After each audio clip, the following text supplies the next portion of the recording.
Do you want to know everything there is to know about sedimentary structures?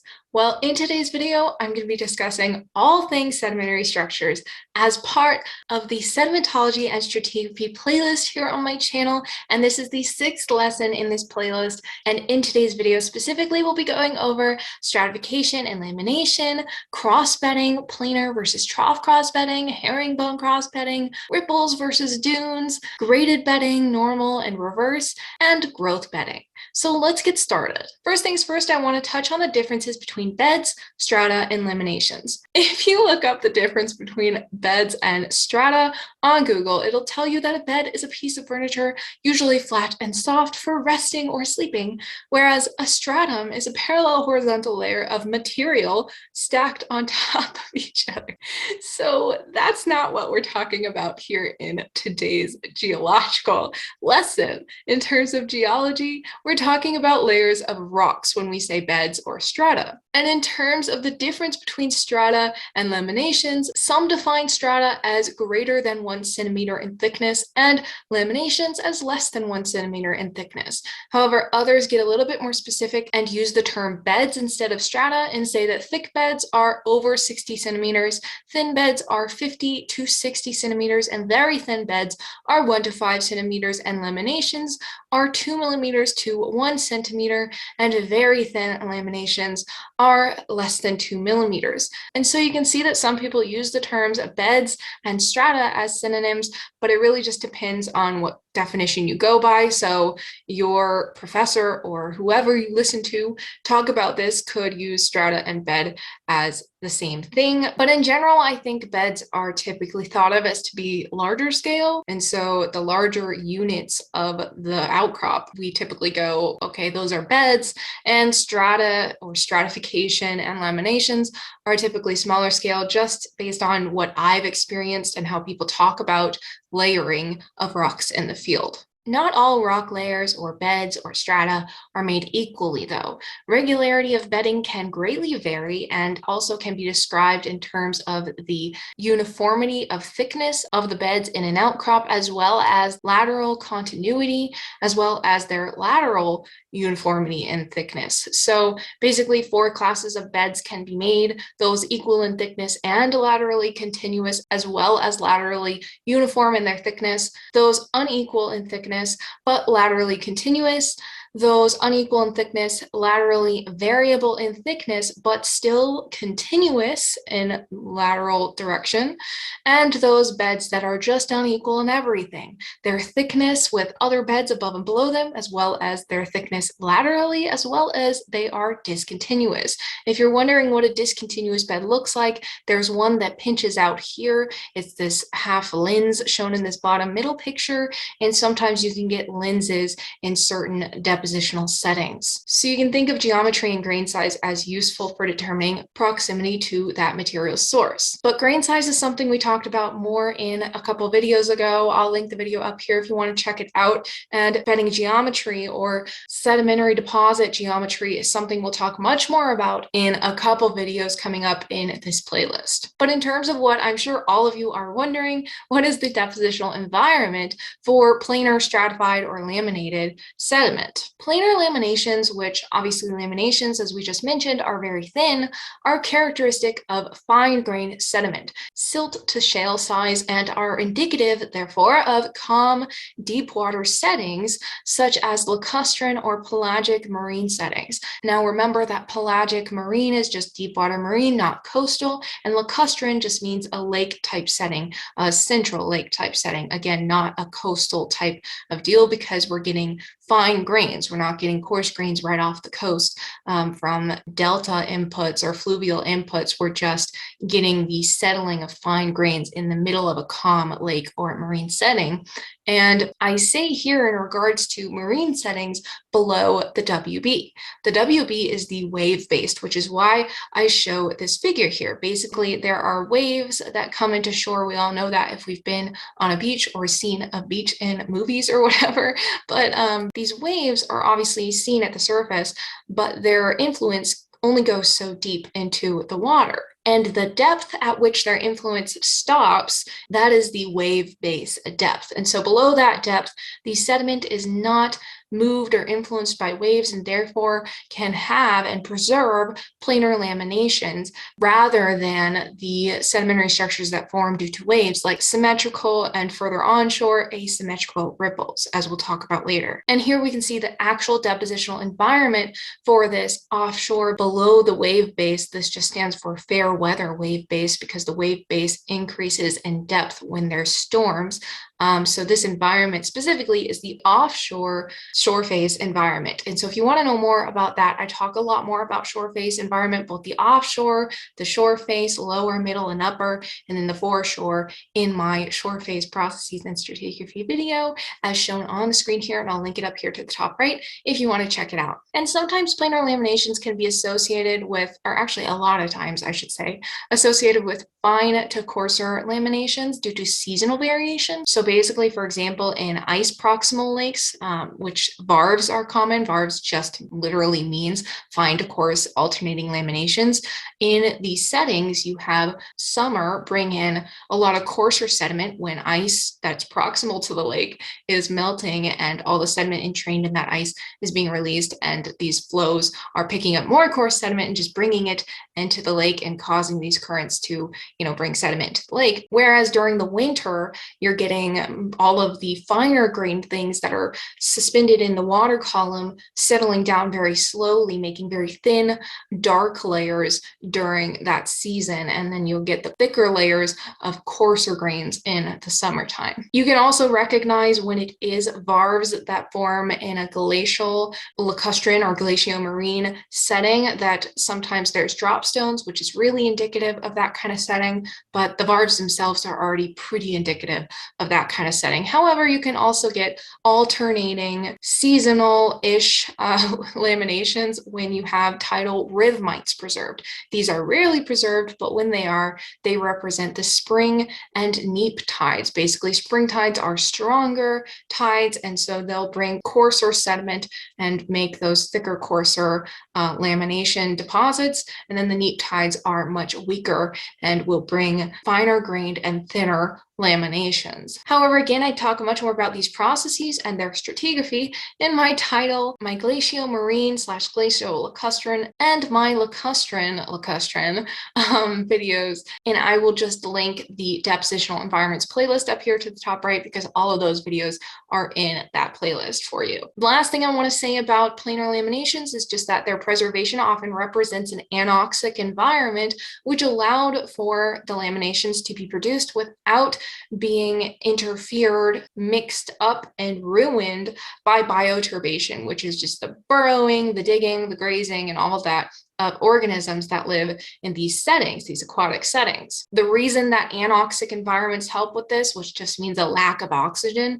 is because animals that do this bioturbation need oxygen. And so when there's not oxygen, those animals are not around to do the bioturbation, and therefore the laminations get preserved much more prettily and are not messed up or distorted in any way. And so I talk more about anoxic environments and how they help with preservation in this way in my hydrocarbon preservation video, which talks more about hydrocarbon preservation, but also other minerals associated with those hydrocarbons and why anoxia is important for this type of preservation. Moving on now to cross-bedding. Cross-bedding or cross-stratification, again, sometimes these are used synonymously. They form when ripples or dunes migrate due to either wind or water currents. It's important to remember it doesn't have to be water when we're talking about currents. Wind in, for example, eolian environments can cause dunes, obviously, because we see, sand dunes in eolian or desert environments.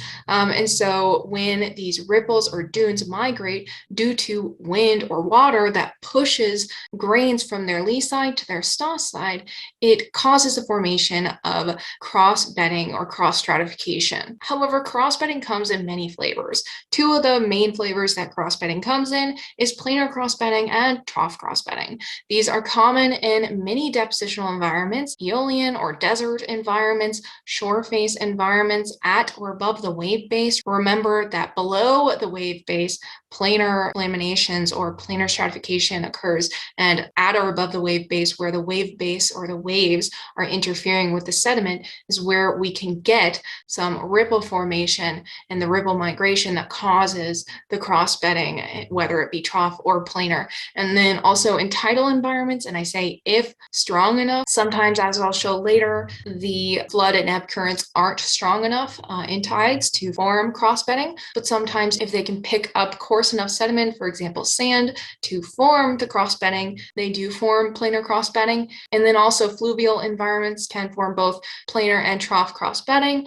And so you might be wondering, if planar and trough cross bedding is common in all of these environments, then what is the difference between planar and trough cross bedding in terms of their formation processes? Well, it's pretty simple. Basically, straight or linear ripples and dunes produce planar cross stratification or planar cross bedding, and linguloid or tongue-shaped ripples and dunes produce trough cross stratification. And they don't even have to be fully linguloid or tongue-shaped. They can just be a little bit curvy, and you can get some weak to strong trough cross bedding, which basically just means that the trough crossed beds cut across the troughs of the other beds, as we can see in this figure here. And this is in contrast to, don't get this confused with, hummocky or swaley cross bedding. So hummocky and swaley cross bedding or cross stratification is not the same thing as trough cross bedding. And we can see that, again, the trough cross beds cut across the troughs of other beds, whereas in hummocky and swaley cross strat, the beds don't cut across each other sharply, and the curves are at a much shallower angle. I remember when I was taking Strat and we were in the field, my professor would always say, look at the angle, look at the angle. So look at the angle. If it's a much shallower angle and it's not cutting across the other beds sharply, it's probably hummocky or swaley cross strat. And if it is cutting across sharply and the angle is steeper, then it's probably trough cross strat. And hummocky and swaley cross bedding is common in some shoreface settings. For example, when there's storms and the wave base deepens, but I talk much more about that again in my shoreface environments video if you want to check it out. I also talk about the different morphologies or shapes of dunes in my eolian video, which can also to some extent be extrapolated to ripples as well. So if you want to know about all the different shapes that ripples and dunes can form, you can check that video out. Moving on now to herringbone cross stratification. Now, herringbone cross stratification, as we can see in, for example, the upper left image, is basically just planar cross stratification that goes in an opposite direction to the bed above or below it. So this is common, for example, in tidal environments where you have a flood and an ebb tide. Those are opposite direction water flows. And the flood tide can deposit a cross stratification, in this example going in flow direction to the left of the screen, and the ebb tide can then come backwards and deposit cross stratification in the opposite direction, in this case showing the flow direction to the right of the screen in the upper left image. However, most tidal situations don't have an ebb tide as strong as their flood tide. Typically, as we see in the far right picture, the flood tide is much stronger than the ebb tide, and all the ebb tide can do is deposit mud because it can't carry coarse enough sediment like sand to make cross stratification. Here are a few pictures to see each situation that I showed in the previous slide. Basically, in the top right, we have herringbone cross stratification relatively equal in ebb direction as flood direction. And then we have to the middle a sort of strong flood and a lightly ebb cross strat ability, with the ebb tide being less strong, but not totally too weak to carry sand. And so that shows mostly cross strat in one direction, the flood direction,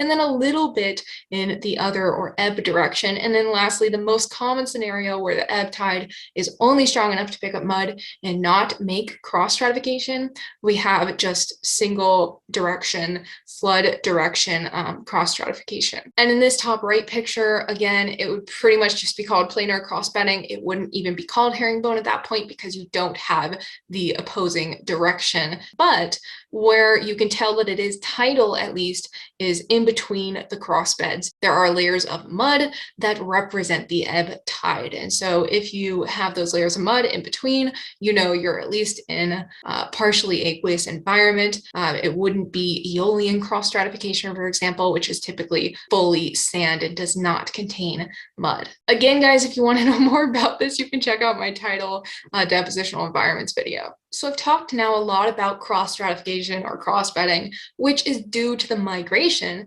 of dunes or ripples. But what exactly is the difference between dunes and ripples, Rachel? Well, guys, it is very simple. It's literally just scale.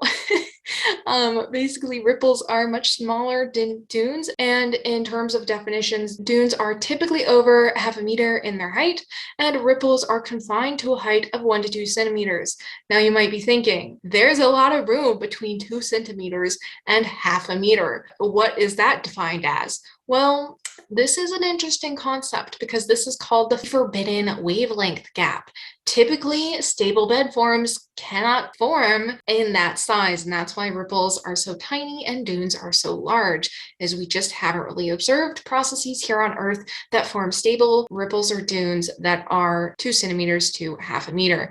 I'm sure there are bizarre exceptions to this that I just haven't seen in the literature. If you guys know of some, please comment them down below, but based on what I read, this is the case. And here we can see a picture of a rock hammer showing ripple marks in the bedding here. And then over here to the bottom left, we see a picture of preserved dunes. You can just see the difference in these two pictures of the scale. I mean, here's a little person down there, and this is just absolutely humongous, and these ripples are just very tiny unless that hammer is humongous. And just before we move on from ripples, I want to talk a little bit about how ripples can be symmetrical or asymmetrical. And I want to talk about this because if you do see one or the other types of these ripples in the rock record, it can be very indicative of the environment, because symmetrical ripples are caused by bidirectional flow. Again, just like the tidal environment we talked about, when there's a flood and an ebb current, that's bidirectional. There's also mid to upper shoreface environments that can cause symmetrical ripples. It's not necessarily bidirectional flow that causes the symmetrical ripples in this case. It's just that the waves, before they break and hit the breaker zone, they're oscillating in a very symmetrical circular pattern, and this forms symmetrical ripples. Whereas once they break, they become unidirectional because the flow becomes unidirectional. The current at the breaker zone after the waves break is fully going toward the shore, whereas the oscillatory motion of the waves themselves in the upper to mid shore face before they break is not technically unidirectional. It's kind of hard to explain. It's more of an oscillatory thing than a directional thing. That's why there's symmetrical ripples in that zone, and I talk much more about that in my shoreface environment video. However, symmetrical ripples are rarely preserved in the rock record, which kind of sucks because they are so indicative of this type of wave-based environment. And again, asymmetrical ripples are caused by unidirectional flow, typically in the upper or breaker zone shoreface to foreshore environment, as well as fluvial type environments. Obviously, fluvial or river environments are going in one direction. And then an environment I forgot to mention here is submarine fans or turbidity currents, which can also cause unidirectional ripples. Another type of ripple I want to talk about really quick before I move on to other structures is climbing ripples. Climbing ripples form by the net deposition, basically when rate of movement of sediment is greater than the rate of entrainment, or basically when everything is becoming deposited, when a flow is decelerating or waning, and that is typically associated with fluvial floods or turbidity currents. So when fluvial environments, or basically rivers, flood, they undergo a decrease in flow velocity when they become higher than their confining walls or banks. And so when they go over the banks, they slow down significantly and deposit all their sediment while also still moving forward.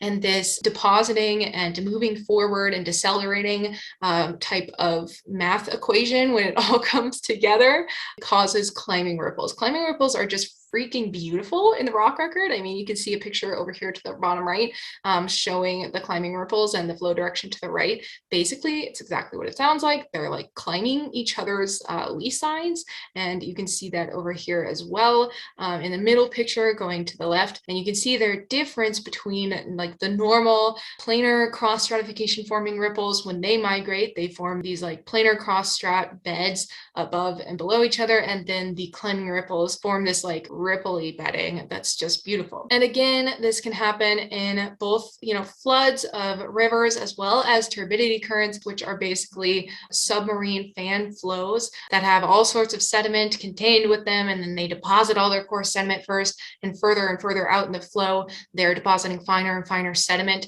and they have this really predictable sequence called a turbidite sequence, or even the BOMA sequence, which we'll talk about in a second when we get to the graded bedding, because that's like really significant for graded bedding.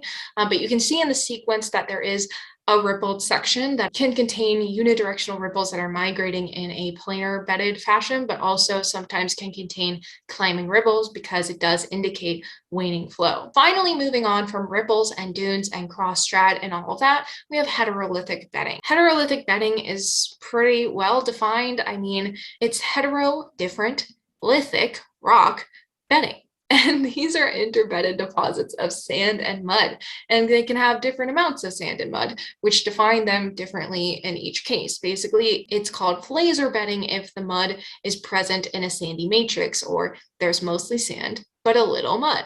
And it's wavy bedding when the mud to sand ratio is around 50-50. And of course, there's a little bit of variation in this. And then it's lenticular bedding when it's mostly mud, but there's also sand present in the muddy matrix. These heterolithic bedding deposits are typically deposited in environments such as tidal environments, like tidal flats or tide-dominated deltas or estuaries, sometimes glacial environments, fluvial environments, rare but occurs in that case, and occasionally in deeper water settings with weak storm action. Like I mentioned in my tidal video, if you want to confirm that this heterolithic bedding was caused by tides or in a tidal depositional environment, you can look for neap and spring cycles or the presence of bidirectional current ripple orientations. For example, if you look at these beddings, you can see most of the cross stratification is directed toward the right of the screen, but then there's also some that's directed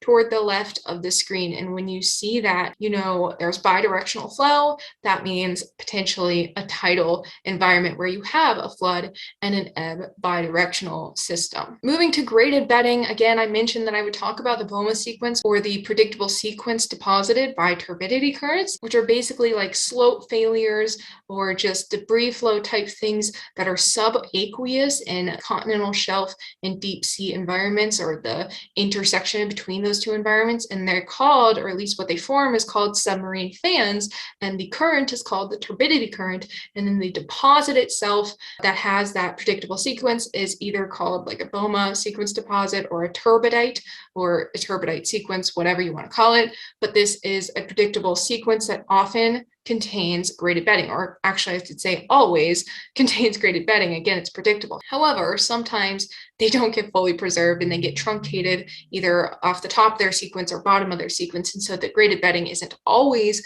preserved, but when preserved, you can typically see, one turbidite sequence above another. And here we can see the sequence, which I briefly showed earlier. To the right here, this sequence contains, basically they call the sections TA, TB, TC, TD, and TE.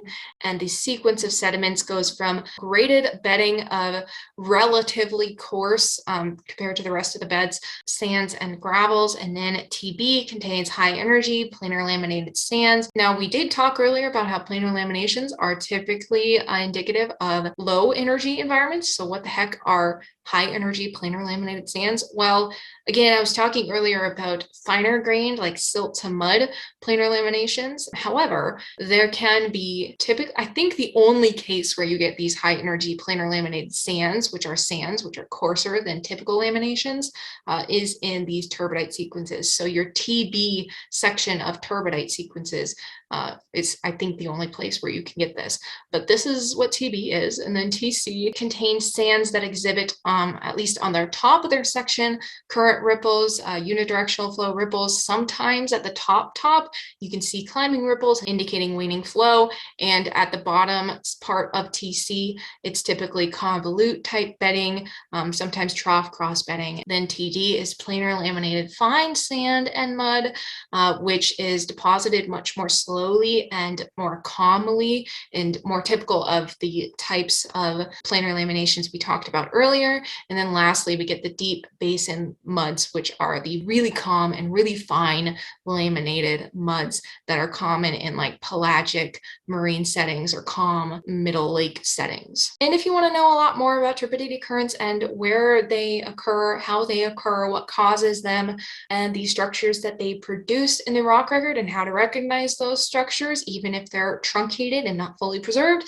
I suggest you check out my submarine fan depositional environment video. Before we move on to the last sedimentary structure, which is going to be growth bedding, I do want to mention that there can be reverse grading. Reverse grading, as opposed to normal grading, which we saw in the turbidite sequences, is instead of going from coarse to fine, it goes from fine to coarse grading. And I talk about how this might occur in my alluvial fan video, where we talk about this process called kinetic sieving. And it's rare, even in alluvial settings, but if it does occur, it occurs in a specific type of alluvial fan setting. So you can watch that video to see how reverse grading might occur. But most of the time grading is normal, and most of the time normal grading is caused by turbidity currents. Moving now on to growth bedding.